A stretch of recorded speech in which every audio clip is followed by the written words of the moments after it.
Burkina Faso, le président Kaboré arrêté par des militaires. Une déclaration des mutins attendue dans les prochaines heures. L'armée burkinabé a arrêté le président Roch-Marc Christian Kaboré, dans la nuit de dimanche à lundi, a rapporté la radio-télévision nationale, RTB, lundi, précisant qu'une déclaration des mutins est attendue dans les prochaines heures. Le lieutenant-colonel Paul-Henri Sandaogo Damiba et Vincent Roch-Kabore a également annoncé lundi matin, le journal Newswaga. Le président Roch-Kabore a été détenu dans un camp militaire par les soldats mutins, a pour sa part rapporté l'agence Reuters selon des sources diplomatiques. Contacté par l'agence Anadolu, le journaliste burkinabé Marius Diesongo a indiqué que le lieutenant-colonel Paul-Henri Sandaogo Damiba, considéré comme le nouvel homme fort de Ouagadougou, tenterait d'amener Roch-Kabore à la raison et d'éviter, ainsi, violence et bains de sang. Selon cette même source, le général Diendéré a été libéré par les mutins et est actuellement en sécurité au Camp Lamenzana.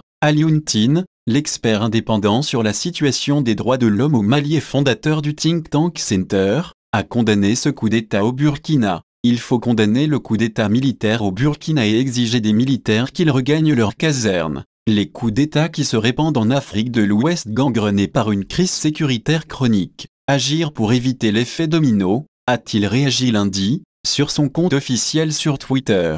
Des tirs ont été entendus, dimanche, dans plusieurs casernes burkinabé, dont 3 d'entre elles sont situées dans la capitale Ouagadougou. Des coups de feu se sont également produits dans des casernes de Keya et Waïgouya, dans le nord du pays. Le gouvernement burkinabé a reconnu les tirs, mais a démenti une prise de pouvoir par l'armée. Le calme était revenu dimanche soir dans les rues et les casernes de Ouagadougou, mais le gouvernement a décrété jusqu'à nouvel ordre, à partir de dimanche, un couvre-feu de 20h à 5h30.